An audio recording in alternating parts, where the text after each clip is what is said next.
नमस्कार. आजची आपली चर्चा काही खूप वेधक स्रोतांवर आधारित आहे.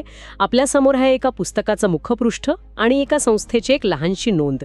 वरवर पाहता हे खूप साधं वाटेल, पण यातून एका महान ऐतिहासिक व्यक्तिमत्वाची एक अशी ओळख समोर येते जी आपल्याला शाळेत कधीच शिकवली गेली नाही. तर आज आपण काय करणार आहोत? आपण हे स्रोत घेऊ आणि अक्षरशः पिंजून काढू की यातून नक्की काय बाहेर येतं. आपल्या समोरचा पहिला स्रोत आहे डॉक्टर नभा काकडे लिखित छत्रपती संभाजीराजे विरचित बुधभूषणम एक चिकित्सा. आणि या मुखपृष्ठावरची एक गोष्ट बघूनच मी खरं तर थबकले, ती म्हणजे लेखकाचं नाव छत्रपती संभाजी महाराज. आपण ज्यांना एक महान योद्धा, एक रणांगणावर तळपणारी तलवार म्हणून ओळखतो, ते एका ग्रंथाचे लेखक आहेत. ही गोष्टच मुळात अविश्वसनीय वाटते. बरोबर. आणि इथेच या चर्चेची खरी गंमत सुरू होते. शीर्षकात छत्रपती संभाजीराजे विरचित म्हणजे त्यांनी रचलेला हा उल्लेख आहे. हे त्यांच्या व्यक्तिमत्वाची एक अशी बाजू दाखवतं ज्याबद्दल फार कमी बोललं जातं. पण एक मिनिट, विचार करण्यासारखी गोष्ट ही आहे की भारतीय इतिहासात राजे महाराजे साहित्यिक किंवा कलाप्रेमी असणं नवीन नाही. राजा भोज आहेत, कृष्णदेवराय अशी अनेक उदाहरणे आहेत. मग संभाजी महाराजांचे वेगळेपण काय आहे? त्यांचं वेगळेपण आहे त्यांच्या आयुष्याचा संदर्भ, कॉन्टेक्स्ट. ज्या राजाने म्हणजे वयाच्या 9व्या वर्षापासून ते मृत्यूच्या क्षणापर्यंत सतत संघर्ष केला, ज्यांचं संपूर्ण आयुष्य युद्धाच्या छायेत गेलं, एका क्षणाचीही उसंत ज्यांना मिळाली नाही, त्या माणसाने राज्यशास्त्र आणि नीतिमत्तेवर इतका सखोल ग्रंथ लिहिण्यासाठी लागणारी मानसिक शांतता, तो अभ्यास आणि वेळ, तो कसा मिळवला असेल? हेच त्यांच्या व्यक्तिमत्वाची खरी खोली दाखवतं. ही केवळ हौस म्हणून केलेली कलासाधना नाही, तर अत्यंत प्रतिकूल परिस्थितीत केलेली ज्ञानसाधना आहे. तुमचं म्हणणं पटतंय, पण एक सामान्य श्रोता म्हणून माझ्या मनात एक शंका येते. म्हणजे योद्धा म्हणून त्यांची ओळख इतकी प्रबळ असताना लेखक म्हणून त्यांच्या प्रतिमेवर विश्वास ठेवणं लोकांना जड जात नाही का? जातोच. म्हणजे हा ग्रंथ खरंच त्यांनीच लिहिला आहे का? यावर काही वाद किंवा मतमतांतरे आहेत का? कारण हे ऐकून खरंच धक्का बसण्यासारखं आहे. हां, खूप महत्त्वाचा आणि स्वाभाविक प्रश्न आहे. इतिहासात अशा चर्चा नेहमीच होतात. पण बोधभूषणमच्या बाबतीत बहुसंख्य इतिहासकार आणि अभ्यासक हे मान्य करतात की हा ग्रंथ संभाजी महाराजांनीच रचलेला आहे. याची अनेक कारणं आहेत. एक म्हणजे ग्रंथाची भाषा संस्कृत आहे आणि संभाजी महाराज हे अनेक भाषांचे जाणकार होते. अच्छा. ज्यात संस्कृतचाही समावेश होता. आणि दुसरं म्हणजे ग्रंथातील विचार, जसे की राजाची कर्तव्य, प्रशासनाचे नियम, हे त्यांच्या प्रत्यक्ष कारभारातही दिसून येतात. म्हणजे हे फक्त लिखाण नव्हतं ना? नाही, त्या केवळ लेखनाचा छंद नव्हता, तर त्यांच्या विचारांचं ते प्रतिबिंब होतं. त्यामुळे त्यांच्या कर्तृत्वाला कमी लेखण्यासाठी काही मतप्रवाह असले तरी ऐतिहासिक पुरावे त्यांच्या विद्वत्तेकडेच निर्देश करतात. वा, म्हणजे हा केवळ एक साहित्यिक अलंकार नाही, तर त्यांच्या व्यक्तिमत्वाचा एक अविभाज्य भाग होता. आता या ग्रंथाच्या नावाकडे येऊया.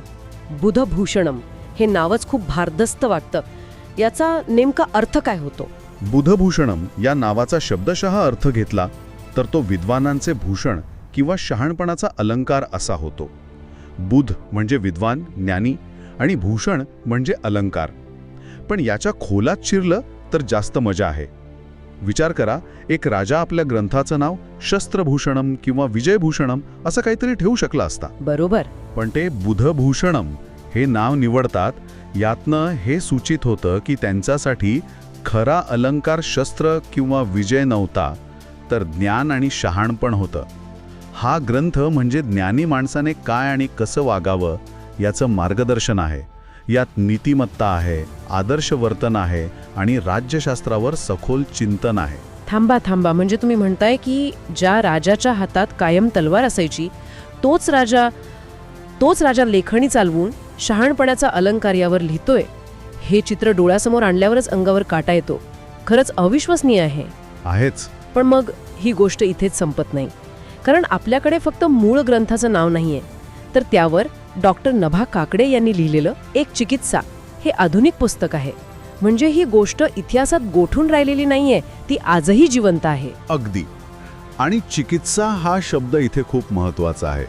याचा अर्थ फक्त भाषांतर नाही.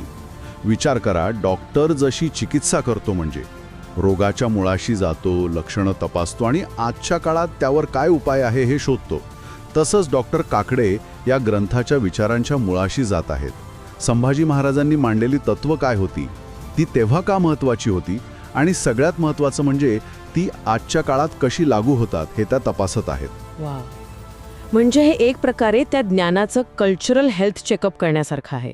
ते जुनं ज्ञान आजही तितकंच प्रभावी आणि उपयोगी आहे का हे तपासणं. उत्तम शब्द आहे, कल्चरल हेल्थ चेकअप.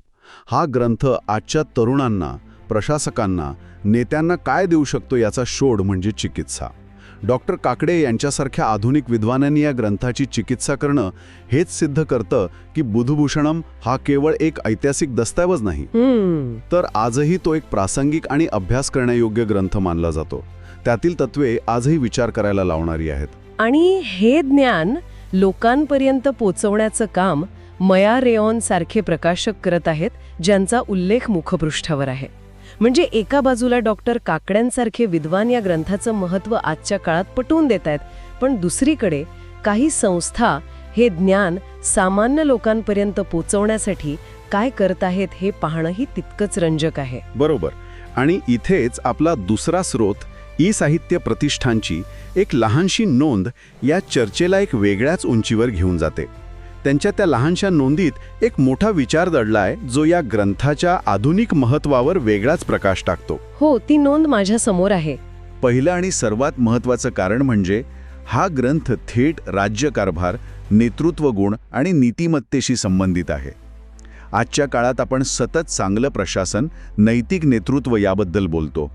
कदाचित बुधभूषणममध्ये यावर कालातीत मार्गदर्शन असेल, जे आजच्या राजकारण्यांना आणि प्रशासकांनाही लागू पडेल. ही एक शक्यता नक्कीच आहे. किंवा कदाचित याचं कारण संभाजी महाराजांच्या प्रतिमेशी जोडलेलं असेल. कसं काय? म्हणजे बघा, एका महान योद्ध्याने लिहिलेला नीतिमत्तेवरील ग्रंथ हे संयोजनच इतकं दुर्मिळ आणि शक्तिशाली आहे की ते जास्तीत जास्त लोकांपर्यंत पोचवून एका वेगळ्या प्रकारची प्रेरणा देण्याचा हा प्रयत्न असू शकतो. म्हणजे जर ते इतक्या संघर्षात हे करू शकले, तर आपण आपल्या आयुष्यात ज्ञानाला किती महत्त्व द्यायला हवं असा संदेश देण्याचा हा प्रयत्न असेल का? अत्यंत प्रभावी दृष्टिकोन आहे. हे केवळ ऐतिहासिक ज्ञान देणं नाही, तर चारित्र्य घडवण्यासाठी प्रेरणा देणं आहे. आणि आणखी एक शक्यता अशी असू शकते की संभाजी महाराजांची जी प्रतिमा काही विशिष्ट लोकांनी एकांगी आणि नकारात्मक रंगवली होती, त्याला छेद देण्यासाठी हा एक बौद्धिक प्रयत्न आहे. त्यांचा पराक्रम तर सगळ्यांना माहीत आहे, पण त्यांची विद्वत्ता समोर आणून त्यांचं एक परिपूर्ण आणि खरं चित्र लोकांसमोर ठेवणं हाही एक उद्देश असू शकतो. खरंय, म्हणजे हे ज्ञानाचं लोकशाहीकरण आहे. ज्ञान फक्त अभ्यासकांच्या किंवा विद्वानांच्या कपाटात बंद न राहता ते प्रत्येकाच्या मोबाईलमध्ये, प्रत्येकाच्या मनात पोहोचावं, हा या मागचा उद्देश दिसतोय. आणि त्यासाठी बुधभूषणम पेक्षा अधिक चांगला ग्रंथ कोणता असू शकतो, जो कृती आणि विचार या दोन्हींचा संगम आहे. यातली आकर्षक गोष्ट म्हणजे या ज्ञानाच्या शक्तीवर असलेला त्यांचा गाढ विश्वास. हे पुस्तक विनामूल्य उपलब्ध करून देणे आणि त्याच्या प्रसाराला प्रोत्साहन देणे हे दर्शवते की छत्रपती संभाजी महाराजांच्या बुधभूषणममधील विचार आणि त्यावर डॉक्टर काकडे यांनी केलेलं विश्लेषण हे आजच्या वाचकांसाठी आवश्यक मानले जाते. ज्ञान हे केवळ माहिती नाही, तर ती एक शक्ती आहे आणि ती शक्ती सर्वांपर्यंत पोहोचली पाहिजे, हा या मागचा उदात्त हेतू दिसतो. तर या सगळ्याचा निष्कर्ष काय? या दोन्ही स्रोतांना एकत्र पाहिल्यावर काय चित्र तयार होतं? एका मुखपृष्ठावरून आणि एका लहानशा नोंदीवरून एक बहुआयामी चित्र आपल्यासमोर उभं राहतं. आपण छत्रपती संभाजी महाराजांना केवळ एक योद्धा म्हणूनच नाही, तर एक विद्वान राजा, एक साहित्यिक, एक विचारवंत म्हणून पाहू लागतो. त्यांची ही दुर्लक्षित ओळख अधिक ठळक होते. आणि त्यांच्या बुधभूषणम या ग्रंथाला केवळ एक जुना ग्रंथ म्हणून नाही, तर एक चिरस्थायी महत्त्व असलेला ग्रंथ म्हणून आपण पाहतो. एक असा ग्रंथ ज्याचा आजही अभ्यास केला जातो, ज्यावर चिकित्सा लिहिली जाते आणि जो लोकांपर्यंत पोहोचावा यासाठी प्रताधिकार मुक्त केला जातो. हो, प्रताधिकार मुक्त करून सक्रियपणे प्रसारित केला जात आहे. हे त्या ग्रंथाचे आणि त्यातील विचारांचे कालातीत असण्याचे सर्वात मोठे प्रमाण आहे. यात भूतकाळ, वर्तमान आणि भविष्य तिन्ही जोडलेले आहेत. निश्चितच. आणि डॉक्टर काकडे, मया रियॉन आणि ई साहित्य प्रतिष्ठान यांसारख्या व्यक्ती आणि संस्थांचे प्रयत्न हा बौद्धिक वारसा जिवंत ठेवण्याची आणि सर्वांसाठी सहज उपलब्ध करण्याची त्यांची वचनबद्धता दर्शवतात. हे केवळ इतिहासाचे जतन नाही, तर त्यातील ज्ञानाला वर्तमानात प्रासंगिक म्हणजे रेलेव्हंट बनवण्याचा एक जाणीवपूर्वक केलेला प्रयत्न आहे. या संपूर्ण चर्चेतून एक गोष्ट तर स्पष्ट होते की संभाजी महाराजांनी केवळ एक ग्रंथ लिहिला नाही, तर विचारांचा एक असा वारसा मागे ठेवला आहे जो आजही लोकांना आकर्षित करतो, त्यांना प्रेरणा देतो आणि तो इतरांपर्यंत पोहोचवण्यासाठी लोक मनापासून प्रयत्न करत आहेत. आणि हेच आपल्याला एका मोठ्या आणि मूलभूत प्रश्नावर विचार करायला भाग पाडतं.